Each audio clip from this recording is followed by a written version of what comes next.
Good afternoon, everyone. Nice to see you here again on this beautiful afternoon. And welcome to the Assembly of Osteopathic Graduate Medical Educators webinar series. We are pleased to have you join us for this graduate level osteopathic training series webinar on AOA Board Certification 101. I'm Katina Rue. I'm the chair of the AOGME Education Committee, and I'll help facilitate this webinar. Before we get started, a few housekeeping notes. The webinar is being recorded, and the recording will be posted to the AOGME webpage within a week. All of the participants are in listen-only mode, and if you have any technical difficulties, please use the chat feature and we will help you out. If you have any questions for the presenters during the webinar, please use the Q&A feature at the bottom of the Zoom link, and we will try to get those questions answered at the end of the webinar.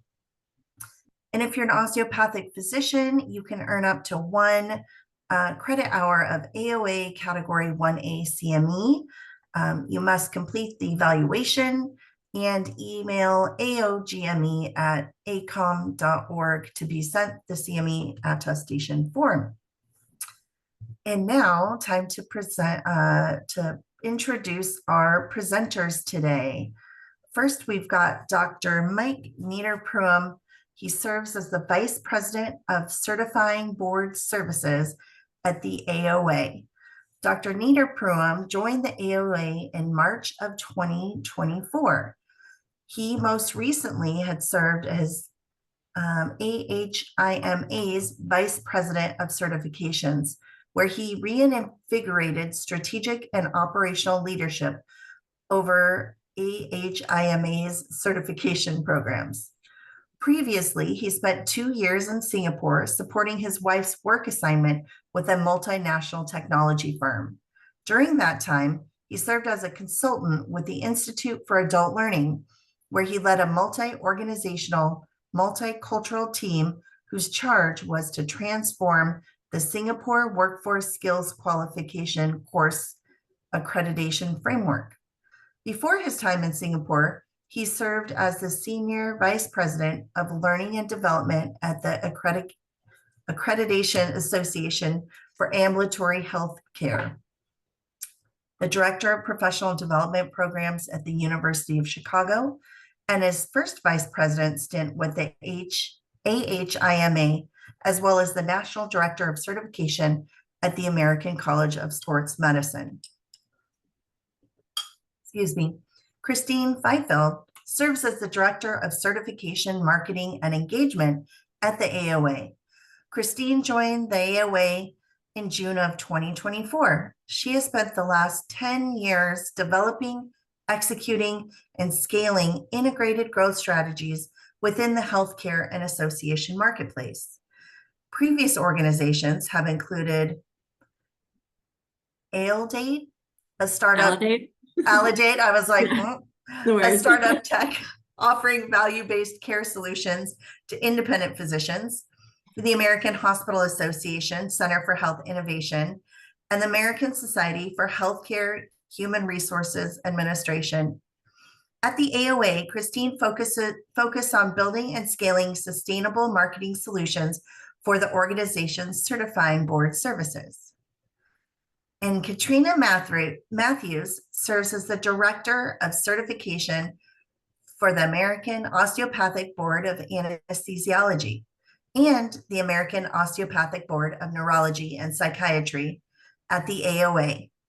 Katrina joined the AOA in February of 2016 and brings over 20 years of experience within associations and the healthcare sector.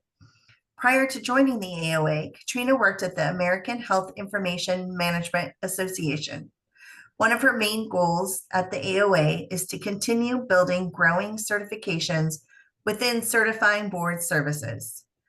Thank you all for being here today and sharing your expertise. With that, I'll turn it over to you, Christine.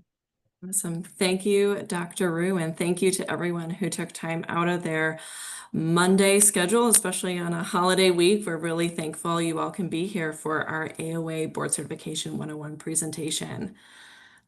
Just a few housekeeping things on our end, mainly our conflict of interest disclosure. We want to begin by disclosing we have nothing relevant to disclose. So, all right, let's get into it. The goal of today's presentation is to provide all of you with a high-level overview of AOA board certification so that you can be more confident when speaking to your residents about osteopathic board certification and know what resources are available to you and your program. Specifically, we hope you walk away from this webinar with a few key things. First, insights into the process and requirements and benefits of AOA board certification. A little bit more about what resources are available to you and your residents. And then finally, an overview of AOA's Osteopathic Continuous Certification, or OCC process. Again, given that we are covering all specialties today, we will not be able to dig in deeply into the specifics of each specialty's certification process. Each specialty has a slightly different process in terms of its exact requirements for both initial and continuous certification. What we're providing today is a really high-level overview of board certification at the AOA as a whole. So to accomplish these aims, here's what we will be covering. We'll start with some background on AOA board certification, who we are and what we do. We'll talk briefly about what makes AOA board certification distinct before getting into how to get AOA board certified. Here we'll provide a high-level overview of the process, looking specifically at requirements and timelines that will be helpful to you and your residents. Third, we'll talk through OCC, or Osteopathic Continuous Certification. This is the AOA's process for staying actively board certified. Fourth, we'll show you a handful of resources that will be helpful to you and any of your residents considering AOA board certification. And then we'll conclude with about 10 to 15 minutes of Q&A. We received a handful of your questions with registration, and we will address those at that time.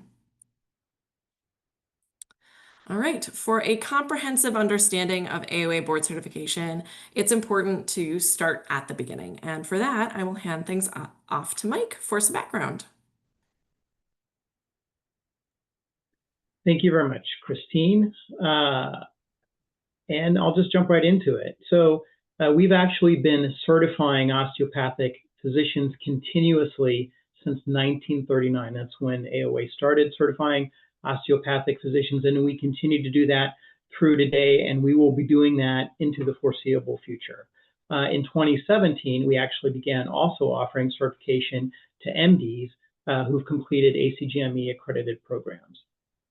The Bureau of Osteopathic Specialists, often referred to as the BOS for short, is the certification commission that governs all of our specialty boards throughout AOA. Currently, we have 15 specialty boards that offer certifications in 24 primary specialties, 39 subspecialties, non-conjoints, and an additional designation of osteopathic manipulative treatment.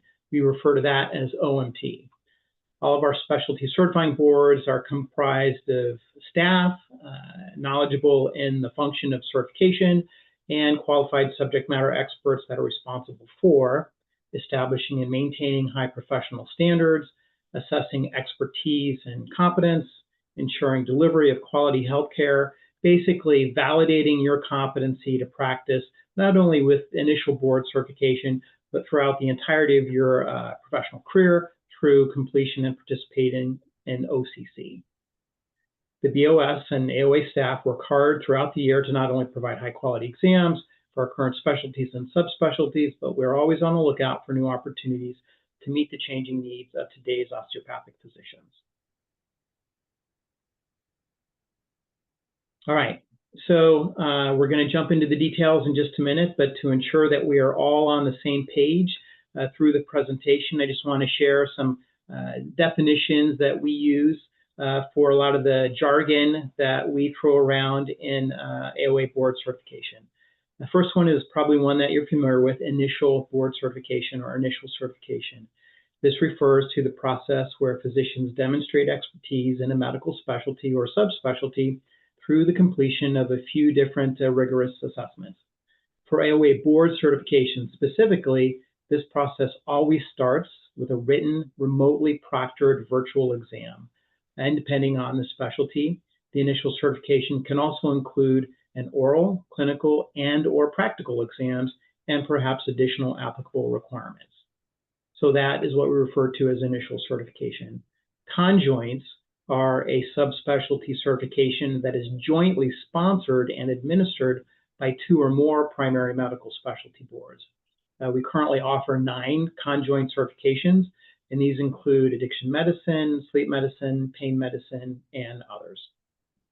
We also use the term designation, and this refers to an added distinction available to individuals who hold an active primary AOA board certification. And our main designation that we offer is, again, OMT, Osteopathic Manipulative Treatment. And then finally, Osteopathic Continuous Certification, or OCC for short, is the process of maintaining active AOA primary and subspecialty board certification through the completion of 4 components. The first is making sure that your license is active and unrestricted in all of the jurisdictions where you practice. The second is to complete and submit continuing medical education measured in 3-year cycles. The third component of OCC is your cognitive assessment. And for most of our certifications rather, this takes the form of an annual open book longitudinal assessment. And then finally, the fourth is completing a practice performance assessment and improvement. And this varies quite a bit by specialty to specialty, so it's important to consult your specific specialties board's website to ensure these requirements are met. And specifically on component 4, most commonly this has to do with completing or attesting to a quality improvement activity or exercise in your specialty or practice. So beyond these basic definitions, the question we get most often is, what makes AOA board certification different? And so we'll tackle this on this next slide. And I'll cover the first 3, and then I'll hand it over to Christine to cover the next 3. So getting started, again, we have 6. The first and foremost, AOA board certification is the only certification option that reinforces your unique excellence as an osteopathic physician. All exams include content that reinforces a physician's expression of osteopathic practice for that specialty. And furthermore, we're the only physician certifying body that offers a primary certification in neuromusculoskeletal medicine and certification designations in OMT. Number 2, our Osteopathic Continuous Certification, again, or OCC, is a unique process that fits continuous learning into a physician's busy everyday responsibilities. The annual longitudinal assessment of component 3, which I talked about previously, allows the diplomates to maintain their certification and continue learning at a pace and time that works best for them, as opposed to a 10-year high-stakes exam, which are much less frequent, require more time, and really create a lot of stress for our diplomates. Number 3 is not only is OCC more flexible, but it keeps you more current with the latest clinical guidelines and expertise. We know medicine and healthcare changes constantly, and OCC's component 3 assessments incorporate the latest peer-reviewed research, keeping AOA board certified physicians informed and practicing at the highest level. Christine, you want to do the next 3? Sure. So some of our specialties, like family and internal medicine, actually help you get a head start by offering early entry pathways, which can allow residents to start the certification process as soon as their 3rd program year. These early pathways provide physicians opportunities to enter the workforce sooner as a board certified physician, granting them access to apply for more and better jobs following residency and fellowship.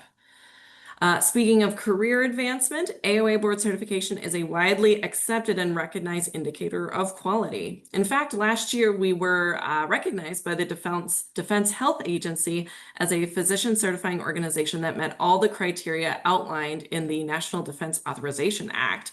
In fact, did you know 3 of the last physicians to the president were DOs? So it was great to get that certification from the National Defense Authorization Act to what we do.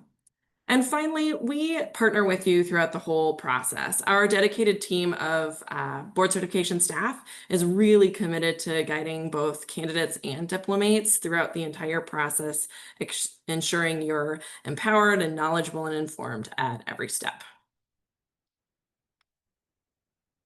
All right, now it's time to walk through the process, touching briefly on requirements and timelines. So I will hand that off to Katrina to talk us through the process. Okay. So a resident's journey towards board certification begins early, typically within the first 2 years of their program.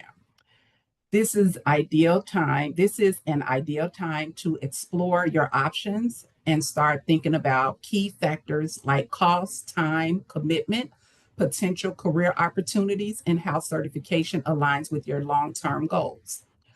We'll share some helpful resources later that can support this exploitation.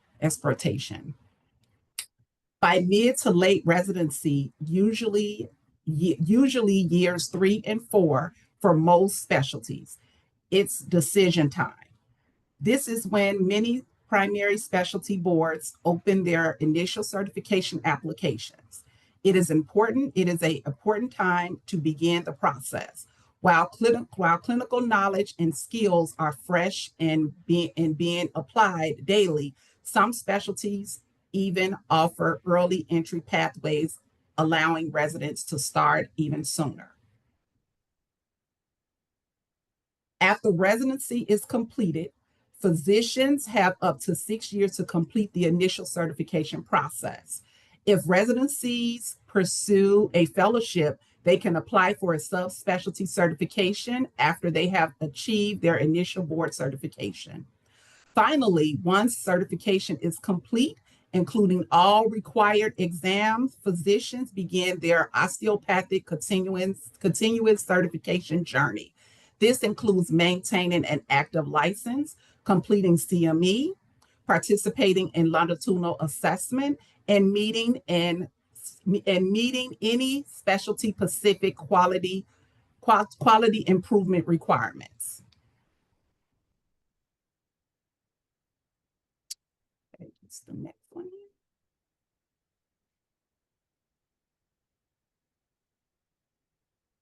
Initial board certification. Speaking of requirements, the requirements for initial board certification are pretty straightforward. One is pass the written exam. Individuals must pass a specialty-specific written certification exam for most specialties. This exam is taken during the final year of residency. Board eligibility remains valid through December 31st of the 6th year following the completion of training. The next one is complete an ACGME accredited program. Individuals must successfully complete the ACGME accredited training program. Program directors need to verify that their trainees have met all program requirements and demonstrated the knowledge, skills, and professional behaviors necessary for independent practice. We'll go into how to do this later. The second one is the active license to practice. You must hold an active, unrestricted license. Individuals must have an active, unrestricted license to practice medicine in the U.S. state or territory. If trainees are still in fellowship and only hold a temporary training license, we may be able to review their case on an individual basis to allow them to sit for the primary certification. And the last one is meet any specialty-specific requirements. Some specialties may have additional requirements, such as an oral exam, clinical or practical exam. Be sure to check with your specialty board for any specific expectations. All right, and I'll pass it on to Christine. Awesome. Thanks, Katrina. So one thing we've heard pretty consistently from program directors when we've talked to them is clarity on the timelines that they can communicate to their residents or their fellows. So again, to keep this at a high level for today's webinar, we wanted to provide you kind of an overview of what we call our exam seasons. So really, there are 3 busy seasons as it relates to AOA Board Certification initial written exams: spring, summer, and then fall. Once an individual signs up for their initial written exam, they will get consistent communications walking them through the remainder of the process. So signing up for this initial written exam is really key to the process. So let's take a closer look at each season of the process. So spring exams are our highest or biggest season for exam administration. As a general rule, exam or applications for our initial written exams generally open about 6 months prior to the exam administration and close about 1 month before. So in the example of our spring exams, applications open in October, November, they close in about February, March, and are held between March and April. The season usually includes 19 total initial certification written exams for the listed specialty boards here. So you can see this season includes exams related to emergency medicine, family medicine, neurology and psychiatry, OBGYN, orthopedic and general surgery, as well as pediatrics. So if you are in any of those specialties, make sure to note which season your specialty falls into for those initial exams. Our next season is the one we're in now, our summer exam season. Those are held mostly in August, and those applications, again, open about 6 months before in about February, March, and close in July. So if you're in any of the listed specialties and want to apply for any of your initial written exams, now would be the time to do so. So our summer season really hits on the specialties of anesthesiology, dermatology, internal medicine, radiology, and 3 of our conjoints related to sports medicine, hospice and palliative care, and then sleep medicine. Finally, the initial written exam season concludes in the fall with 12 exam administrations, with applications opening in March and April and closing between July and September. So again, these are definitely ones to get on your radar if you have eligible physicians in your program. So think again of your PGY 3 and 4 residents, as well as those who are on the verge of completing either residency or fellowship. The specialty boards with fall initial written exams include dermatology for one of their specialty or subspecialties, family medicine, NMM, orthopedic surgery, preventive medicine, PM&R, as well as our addiction and pain medicine conjoints. Again, I know there's a lot of text on these slides, but again, just wanting to give you a high-level overview of kind of the cyclical nature of AOA board certification exams. The main takeaway with looking at these is really twofold. One, to note the season your specialty falls into generally, and to check in with the eligible physicians in your programs about 6 months before the season hits to make sure they are looking at the requirements on the website, making sure they know the timing of how to prepare appropriately. So most of you, I assume, are established physicians, so you know that a big part of any certification experience is the process of keeping that certification active. At the AOA, we do this through the process known as Osteopathic Continuous Certification, or OCC. We've previewed this a little bit, but to walk us through the process in a little bit more detail, I'm going to hand things back to Katrina to take you through the 4 components. Thanks, Christine. The OCC process was created with 2 things in mind: keeping your skills and knowledge current and fitting into your busy schedule. To keep your AOA board certification active, there are 4 components need to be met. Component 1, you must have, again, as I mentioned, an active unrestricted license to practice medicine in the U.S. and in the U.S. state or territory. Component 2 is you must meet the continuing medical education, CME requirements, specifically to your specialty. CME requirements run on a 3-year cycle. We just started our new CME cycle, which started actually January 1st of 2025, and it will end December 31st of 2027. Our third component is you must complete a cognitive assessment. For the vast majority of the specialties, this takes the form of an annual longitudinal assessment. This is a synchronous open book approach to assessment that can be done on your own at your own pace, time, and incorporates the latest peer review research, keeping your skills and knowledge fresh. Component 4 is related to a quality improvement attestation, and it varies based on your specialty. It is important to follow communication or consult the website for specific component 4 requirements for your specialty.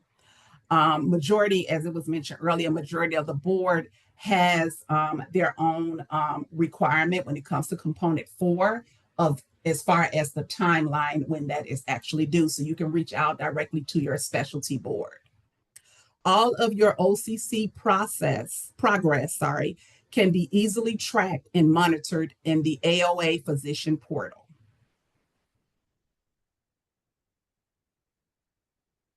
Now for the good stuff, how to support your residents and fellows on their board certification journey. The first and most important thing to ensure that we have our residents' contact information. This allows us the ability to communicate specialty-specific information directly to your residents at the time they need to act on. To sit for the exam, all training information must be primary source verified by the program itself. The picture on the screen is a sample template, as you can see, of the information that we need. One is the AOA Postdoctoral Education Department. They provide us this template, but really programs can send whatever is easiest. The first thing that we do need is an email, a letter. It can be either or, an email, a letter, a spreadsheet, and so forth. Usually the program director can provide a document with all the trainees within a single document. The information that we do need provided is the ACGME ID number, the AOA, their name, first and last name, the AOA ID number. If you do not know, we can help you get that information. Training dates and anticipated end dates is also needed, as you can see on the form that we provide. Most of our specialty boards require verification from the program that residents are in their PGY 3-year or later to sit for the written exam, and verification of training being completed for additional exams such as orals, clinicals, and practicals. And for those that go on to the fellowship, completion of the fellowship is required for subspecialty exams. So basically that means that we would still need one of these forms or information submitted over to us for a fellowship program for a subspecialty exam as well. Again, to sit for the AOA Board Certification exams, program verification is required.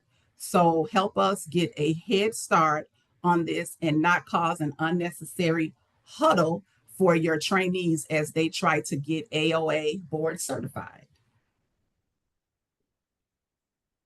All right, thanks, Katrina. Yeah, getting that contact information is really helpful in making sure they get the information they need. Once we have that correct contact information, we can get you and your residents and fellows linked up with some really great resources. New this year are our on-demand webinars. Each of our specialty boards put on a resident-focused webinar series that really helped to provide the ins and outs of the process. You can check out our current on-demand webinar offerings by visiting certification.osteopathic.org/webinars. And then we're continuing to do live webinars as well. We'll even come to you. We have a number of our specialty board staffs that have put on webinars specifically for residency programs that'll just come to you and talk to your program and all the participants you have in it. So if that's of interest to you, please reach out so that we can find a date and get that set up. Finally, we are also expanding and enriching our footprint at in-person events, especially at the Osteopathic Specialty College conferences, OMED, and many more. We hope to have a full calendar of where AOA Board Certification will be speaking and exhibiting coming soon to our website. These are awesome opportunities to speak to a real person face-to-face and get your specific questions answered. I think that's especially true for the Osteopathic Specialty College meetings and learn the specific details of the board certification process for your specialty. And I will note that this is just the beginning. We actually heard directly from a number of program directors and coordinators during some recent market research we've conducted. Specifically, we did some focus grouping in May and June. And based on those discussions and that analysis, we're planning the creation and rollout of some new and improved resources to help you support your residents even better. In the meantime, we are here to help you get started on the board certification journey and get your residents started as well. You can always reach out to our website or visit our website at certification.osteopathic.org to get details on your specific process, requirements, and applications. You can give us a phone call. We're available at 312-202-8000 to get connected, and via email at certification@osteopathic.org. Now, I will say, insider tip, to get even faster support, we definitely recommend reaching out to your specialty board's certification office. So each of our specialties has its own dedicated team.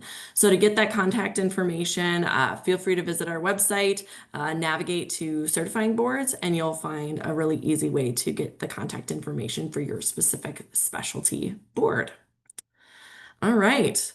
Well, that's the extent of our content. We're excited to now dive into your questions with the help of Dr. Rue.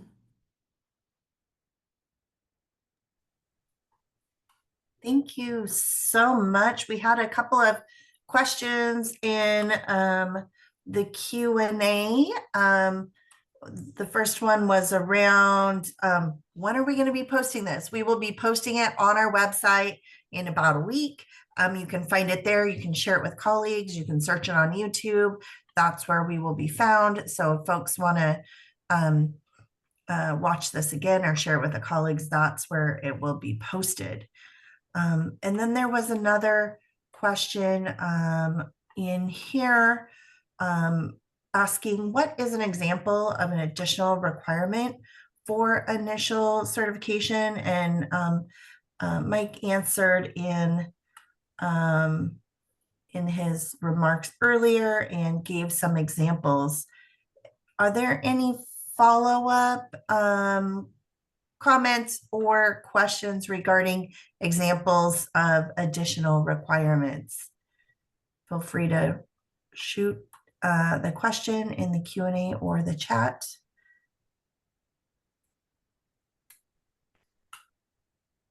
So while people are considering questions, one thing that I will strongly encourage is just to follow up on the comment Christine made just a few minutes ago, and that is every one of our 15 specialty boards has dedicated staff.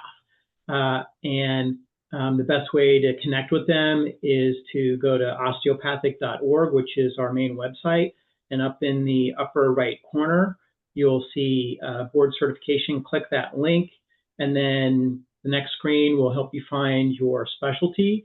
And then that'll take you to each respective specialty's landing page. And there you can contact us by phone, you can contact us by email, and that's probably the best way to connect with someone who's specifically well-versed in the nuances of that particular specialty or subspecialty to answer your questions.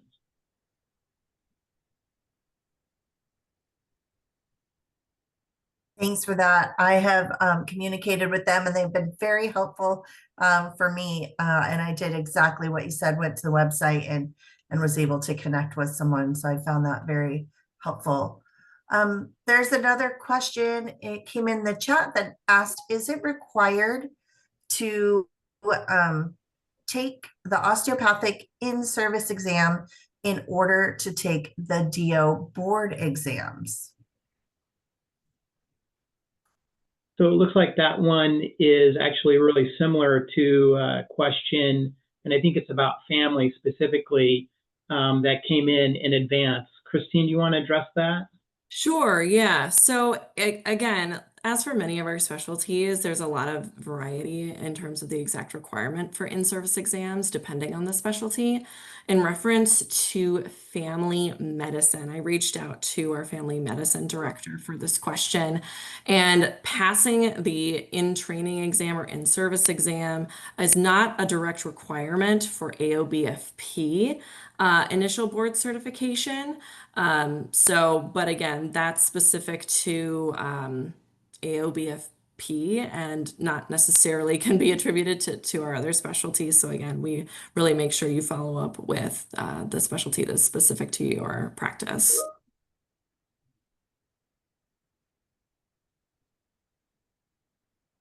Thank you so much for that. There were a couple of questions, I think, submitted ahead of time that we can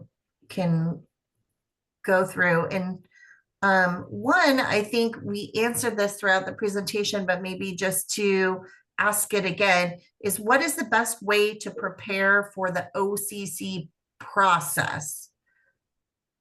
Okay, I can speak up on that a little bit. So basically, to simplify it, if they're referring to basically component 3, a lot of times they do kind of get that a little bit confused with the whole overall process, which was the 4 components that we mentioned earlier throughout the slides. So basically, if we're referring to the component 3 only, it is, it is a simple process. It's basically preparing yourself. You just have to make time for yourself, make time to kind of prepare for it. It is an open book when it comes to the longitudinal assessment. So with it being open book, they just pretty much just kind of prepare yourself ahead of time. It is open book.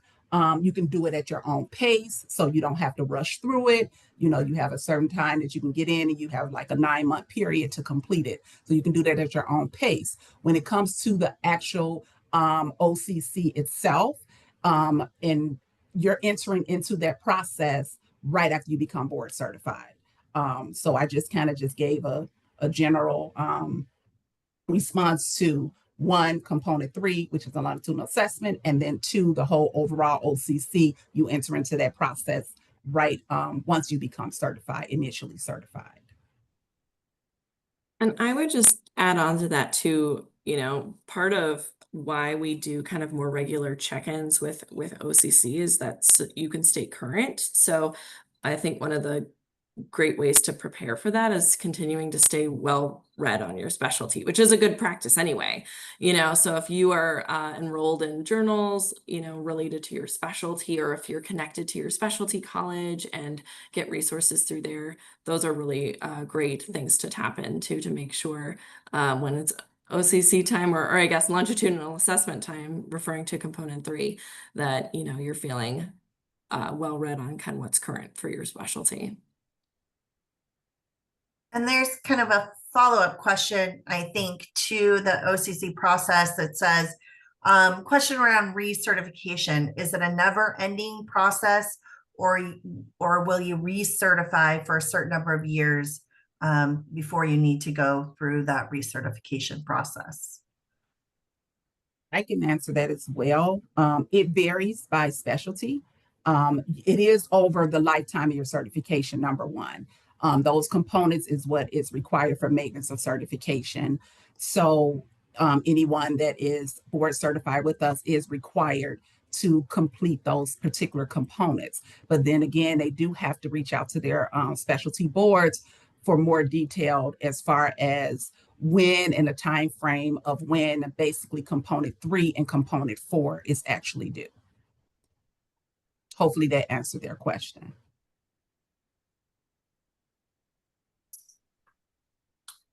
Great. There's another question in the Q&A that asks, if the residents take 2 in-training exams, can they qualify for a grant from the ACOFP to cover the cost of boards? So not required for AOBFP, but would allow them to get a grant for the early entry pathway. And that would, that would be specific for ACOFP, which, we are affiliated with, but isn't, a direct part of the AOA board certification process. So ACOFP is a great partner with those grants. So I would definitely follow up specifically with them on the exact parameters of getting those grants for the AOBFP exams.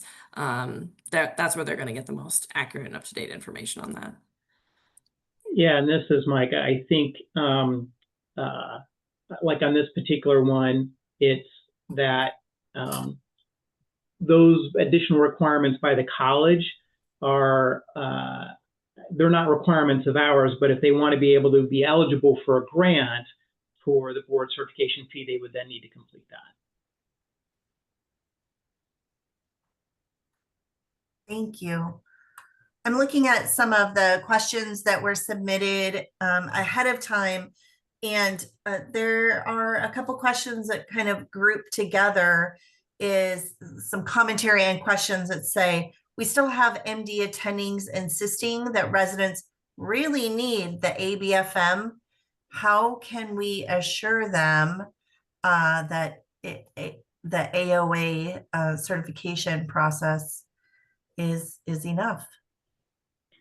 Yeah, I'll address that. So first and foremost, the ACGME common requirements in section 5 under evaluation, item 5.5H specifically states the program director should encourage all eligible program graduates to take the certifying examination offered by the applicable American Board of Medical Specialties member board or American Osteopathic Association AOA certification board.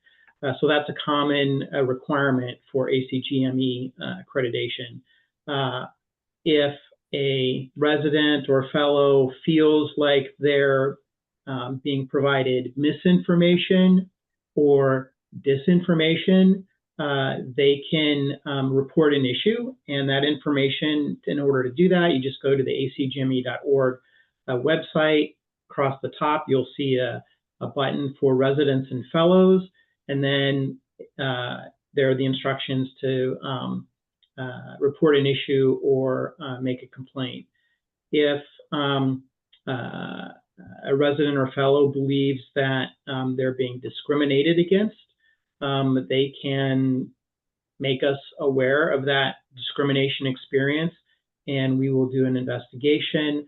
If you want, you can just go to osteopathic.org and type in DO discrimination. I believe the website, the landing page describes what you would need to submit and the email address. Christine, correct me if I'm wrong. I think it's do-discrimination@osteopathic.org. That's right. Yep. Yeah. And then the other thing I just wanted to elaborate on that comment I made earlier, there's a big difference between misinformation and disinformation. So misinformation is benign, or there's not any intent behind it. You know, the program director, the DIO, the faculty, whomever, they may not just know enough. And so they're passing along information maybe that they heard, but it's actually incorrect or inaccurate, something like that. So that's misinformation. Disinformation is more malignant, right? There's an intent, a less than positive intent behind that. So, and that's especially troubling, you know, so if that's occurring, we want to hear about it so we can, you know, communicate and interact with ACGME to stop that. And if it's misinformation, we want to know that too, because we can then take action, right? If individuals don't know about AOA board certification, then that's on us to communicate that and make sure they do understand. So in either case, please let us know and we'll do our best to resolve one or both of those. Thank you so much. There's a question around, will the Comlex have a calculator feature? That's been asked by many. Yeah, so that's interesting. So we don't run the COMLEX. That's actually the licensure exam, and that's designed and administered by the NBOME. And the good news is they have a phenomenal website. You can go to nbome.org and look up FAQs for COMLEX exam administration and learn everything you ever wanted to know about the exam design, how it's administered, the content, how to best prepare, the exam experience during exam day. So I would encourage you to go to the NBOME website and seek out their FAQs for answers on anything to do with the COMLEX. And just to pause here, since we're on the topic of the COMLEX, just to pause, something we come up against is confusion around the term boards a lot here at the AOA, and because it gets used interchangeably both for your licensure exams, which are administered by USMLE or COMLEX, and your professional board certification exams, which you would get administered either by the AOA or by an ABMS member board. So, as people in your programs, regardless of your, whether you're a program director or a coordinator or a resident or fellow, just be cognizant of the distinction between those. So when we're saying boards in this context, we're referring to your professional board certification exam process that you would get through the AOA or through ABMS. We're not referring to your licensure exam process, which would be administered by either COMLEX via NBOME or by the USMLE licensure exam. So just wanted to double click on that for a second, just because we do hear people referring to boards as both things when they're pretty distinct processes done at different points in a physician's journey.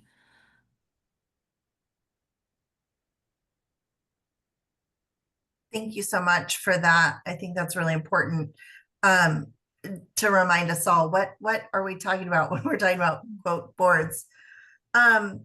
Here's kind of a comment and question. I think you did a good job answering this, but maybe to reiterate is the whole process all along from ISEs that we take during residency, the early entry pathway, the regular pathway, the board certification, and then the OCC. It seems like there's a lot of options and a lot of things going on. Where do people go to find the most precise information kind of packaged up really nicely and neatly? I know I get confused sometimes, and I've been hearing about like the OCC process. I was a program director and I still get confused. Where do I go to find out this information? If you guys want me to take that, I can take that question on. So we direct you to the website. We do direct everyone to our website, each specialty website. When you're on the website, you're selecting depending on how many specialties that you do have for your initial. For mine, for example, since I'm neurology and psychiatry, I have a certification exam for neurology as well as psychiatry. So I would have under my website, there will be an area where you can click on neurology if you're a neurologist, and you'll have the information about the written exam along with what you need to do, the qualifications for that exam, and then it will have the fees and so forth. All of that information is detailed in that particular specialty. And then when you move to the OCC, again, that information is detailed on the website. Each component is laid out for you through 1 through 4. When information in reference to what you need to do, when you would enter into starting your longitudinal assessment, all of that is actually detailed on the website. When our physicians / diplomates, when they reach out and they need more information, they would just reach out to the specialty board, with more questions on how do I enter into the process and so forth. So our first direct contact is number 1, the website. 2 is contacting us through the phone, because we do have our specialists and myself that takes calls as well. And then we also have our email directly. Every board has their own email. So we would direct them there as well, to ask their questions. So, because we're here to help, to make it more simplified and more easier for our diplomates. So that's why we're here to kind of guide them along the way. And those are the resources that we provide to them so that they can kind of understand the process and so forth. So each specialty should have that same setup on their website, where you need to go for initial, where you need to go for, if they offer oral exam, I can say, for example, I offer a 3-part exam. This is for anesthesiology. We have our written, we have our oral, and then we have our clinicals. So each one of those are detailed on our website, what you need to do and what step that you'll be entering into once you are done with the initial written exam and so forth. And I would say, just for from a marketing perspective, just to plug again, our on-demand webinars give a really great snapshot of the process, kind of, all right, here are the pieces, Katrina did a great job, with her webinars, saying, all right, for anesthesiology, here's what you can expect. Here are the parts, here's what you can expect on exam day. Here are my eligibility requirements, and so on. So if you're just getting started with initial certification, I would definitely recommend checking those out as a starting point. And again, as I mentioned earlier, we've been doing a lot of market research with folks just like you. And, part of what we are planning to do in response to that research is to make some improvements to our website as well. So I definitely back what Katrina says in terms of that being your first stop, but please let us know if it's not meeting your needs and you need clarity. But we are planning to make improvements to enhance that clarity and make it the one-stop shop it needs to be, so that you have everything you need to feel confident in the process. So no, that's on our radar. That's fantastic to hear that. I think I'm going to do one kind of maybe closing question that's on all of our minds as osteopathic educators here. What are the benefits of AOA certification for our residents over ABMS certification? What's the take home? Yeah, I can take that one, unless Mike or Katrina, you want to kick things off. Well, why don't you start and then we can add. Yeah. Yeah, so I would say, one of the things we consistently hear, and this doesn't apply to all of them, but are those early entry pathways. So, the market out there is pretty competitive, and you need every advantage, as a new incoming physician to set yourself apart. And getting board certified, as soon as you have the ability to, really gets you access to jobs that, otherwise you would, not be eligible for, gets you entered into a different type of income bracket to help you pay down some of that school debt. So those early entry pathways are really, really essential for some of those specialties. And we're really looking at, how we can, potential, do other things with that. But I would definitely point people to that as an initial thing. But then writ large, it really is that sort of osteopathic distinction. We it to varying degrees have different contact that is osteopathically distinct across our exams and across our certification. But if being a DO, a distinctly DO physician, is really important to you, then this is the credential that reaffirms that in your practice, not just to you for yourself, but to employers, to your patients, and to the community. So that's what I would kind of rate. Double click on there. So Mike or Katrina? Oh, you're on mute, Mike. Yeah, thank you. I'll just add that, and make no mistake, the Board of Trustees of AOA is absolutely committed to AOA Board Certification, not only now, but in the long term. And this began actually 2 years ago with Dr. Manka and his certification work group. It actually continues through today. The board just this year approved a multi-million-dollar certification strategic initiative that is just now spinning up over the next 3 years. So that's absolutely huge. And you'll hear more about that at the BOS town halls. We have one scheduled in August. We have another one in December. The BOS is actually slated to do a State of the Union, so to speak, presentation at OMED 25. So there's a lot of good things that are being developed right now to ensure that osteopathic distinction vis-a-vis board certification will be here into the long term.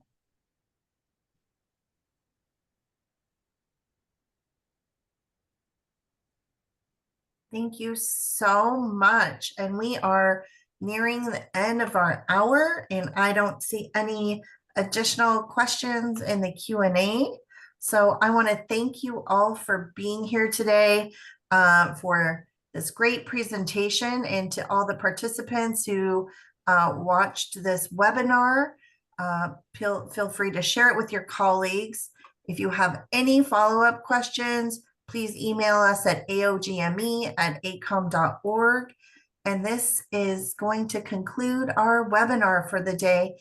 Thank you so much for being here and on this process and being interested to learn more. Thank you so much. Yeah. Thank you. Thank you. Thank you.